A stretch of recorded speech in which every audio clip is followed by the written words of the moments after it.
गर्मी के दिन आते ही स्प्रिंग सीजन एनीमे 2024 खत्म हो चुका है, जिसमें 53 एनीमे हर हफ्ते रिलीज हुई थी। आप लोग सोच रहे होंगे कि एनीमे खत्म होने के बाद सजेशन क्यों? क्योंकि ट्रेलर देखकर एनीमे सजेस्ट करना थोड़ा मुश्किल रहता है, इसीलिए कोई टॉप क्लास एनीमे आपसे छूट गया हो तो अब देख लेना। और यार, अब जो समर सीजन के एनीमे जो अभी आ रही हैं उसमें से 2-3 एनीमे ही ठीक है, वही कुछ पिछले सीजन के एनीमे जैसे माय हीरो एकेडमिया और रीइंकार्नेटेड एज अ स्लाइम चली आ रही हैं। वेल, ये रही 53 एनीमे की लिस्ट स्प्रिंग सीजन की। मंडे वाली, ट्यूसडे वाली, वेडनेसडे वाली, थर्सडे वाली, फ्राइडे वाली, सैटरडे वाली एंड ये संडे वाली। अब इन 53 एनिमे का नाम देखते ही सबका दिमाग घूम गया होगा। इन सब में कोई अच्छा एनिमे छूट तो नहीं गया? इन सबको इस वीडियो में डिस्कस करेंगे, तो वीडियो स्टार्ट करते हैं।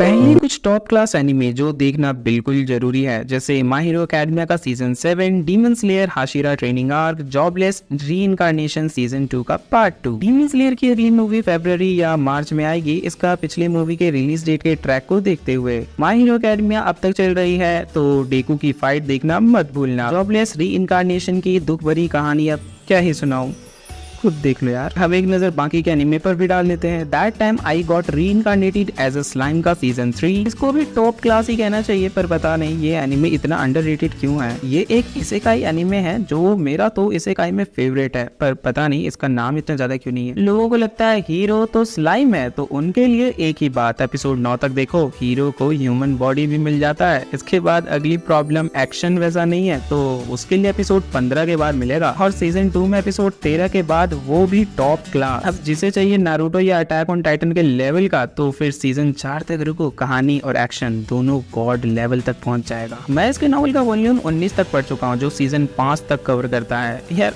क्या बताऊं, सीजन 4 में तो देशों के बीच ही फाइट होने लगती है। लास्ट प्रॉब्लम की रोमांस कहाँ है, उसके लिए तो अपना सीजन 3 या 4 में मिलेगा आपको। सीक्रेट बात की बॉडी वैसा कहाँ है, तो उनके लिए एक बात, फ्यूचर में हीरो के पास इतने पावर्स आ जाती हैं कि लाइफ फॉर्म्स को वो खुद ही बना सकता है, तो ये तो छोटी बात है। ये एनिमे देखने के बाद आपको भी यही लगेगा कि काश मैं भी हीरो होता और इस फैंटेसी वर्ल्ड में रहता, क्योंकि हीरो इसमें खुद का एक एम्पायर खड़ा कर देता है और खुद उस देश का राजा रहता है जो बाकी देशों से ताकतवर है, जस्ट लाइक ओवरलॉर्ड एनिमे। अब इससे अधिक इस एनिमे से क्या लोगे? ये एनिमे अभी तक चली आ रही है, तो देखना मत भूलना। अगला एनिमे रीमॉन्स्टर, ये भी स्लाइम की तरह ही उसकी कॉपी है। इसमें भी एम्पायर बनेगा फ्यूचर में और इसे का एनिमे है ये। बस अंतर इतना है कि हीरो का हारिम एपिसोड 3 तक ही बन जाता है और एंटाई के सीन्स आने लगते हैं, तो इसे जरा अकेले में ही देख। आगे है मूनलाइट फैंटेसी। स्लाइम और रीमॉन्स्टर एनिमे जिसे पसंद आया, ये उसके लिए है। इसकी 25 एपिसोड जनवरी से अब तक रिलीज हो चुके हैं। जनवरी से जो लोग देख रहे हैं उन्हें तो मालूम है यार कि ये एनिमे क्या गजब है। आज करके लास्ट एपिसोड्स में एंडिंग भी जबरदस्त हुआ है सीजन 2 का, और लोग सीजन 3 का मांगा खोज रहे हैं, तो उनके लिए ये बात है, इसका एनिमे मांगा से 12 एपिसोड आगे है। मतलब एनिमे मांगा से इंस्पायर नहीं, मांगा इसको कॉपी करता है। तो इसे कई फैंस के लिए remonster, that time I got reincarnated as a slime और मूनलाइट फैंटेसी बेस्ट है, देखना मत भूलना अगर अभी तक नहीं देखे हो तो। अगला the misfit of demon king academy season 2 का पार्ट 2। वही कहानी की हजारों साल पहले एक डीमन किंग था जो अपनी नींद से जाग चुका है, वो फिर कॉलेज जाता है, फिर उसका हारिम बनता है।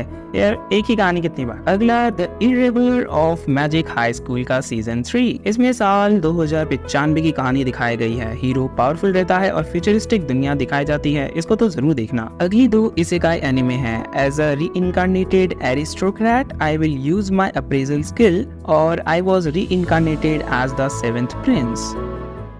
अब इन दोनों इसेकाई एनिमे को तो जरूर से जरूर देखना भी मत। यार सच में दोनों एनिमे में 10 साल का बच्चा रहता है। मैंने दोनों का मांगा पढ़ा और सोचने लगा कि बच्चा बड़ा होगा, लेकिन पूरी कहानी ही बच्चे पर बीत गया। फिर मुझे बाद में मालूम पड़ा कि ये तो 12-13 साल के बच्चों के लिए बनाया गया है, तो नाम देकर फंसना मत। अब सबसे मजेदार इसेकाई एनिमे की कहानी। मान लो तुम्हारे समय से पहले मौत हो जाए और तुम्हें दूसरी दुनिया में हीरो बनने का ऑफर मिले। खुद भगवान तुम्हारे सामने आकर बोले कि तुम्हें कैसी पावर्स चाहिए, फिर तुम क्या मांगोगे? हीरो ने गॉड को ही मांग लिया कि चलो गॉड साथ में है तो बाकी चीजों की क्या ही जरूरत। इसमें कॉमेडी भी है, तो एनिमे काफी मजेदार है।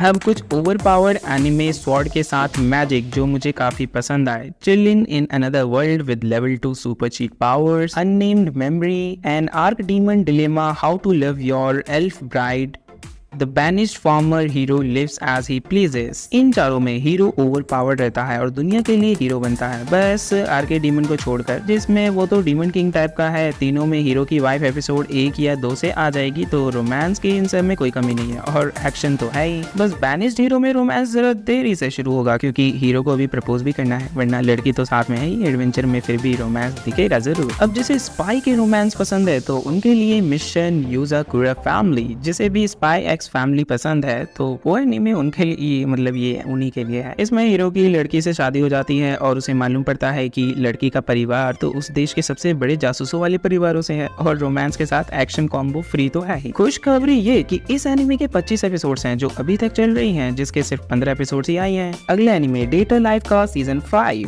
इसमें हारेम की कोई कमी नहीं है और ना ही रोमांस की और ना ही किस सेंस की। 好き好き大好き結婚しようマイハニー बस एक ही प्रॉब्लम है कि सभी लड़कियों के पास पावर्स हैं और हीरो के पास नहीं।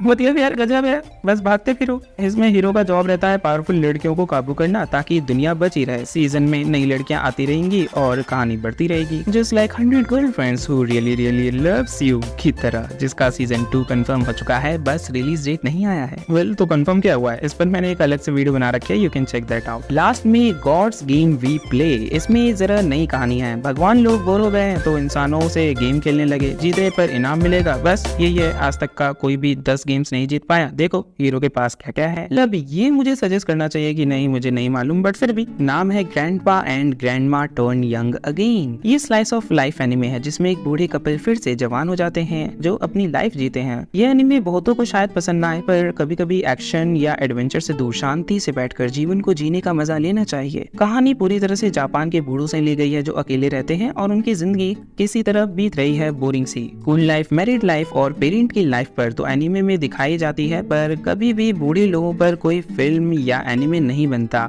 आखिर हम लोग एक दिन उन जैसे ही बूढ़े हो जाएंगे, तो इस तरह के टॉपिक्स पर एनिमे बनना काफी अच्छी बात है। तो कुछ नया ट्राई करके देखना। आप चाहो तो कुछ नया देख सकते हो। 2023 में आई 100 girlfriends who really really loves you, मैंने इस पर एक वीडियो ऑलरेडी बनाया है, तो कमेंट या डिस्क्रिप्शन में लिंक मिल जाएगा आपको।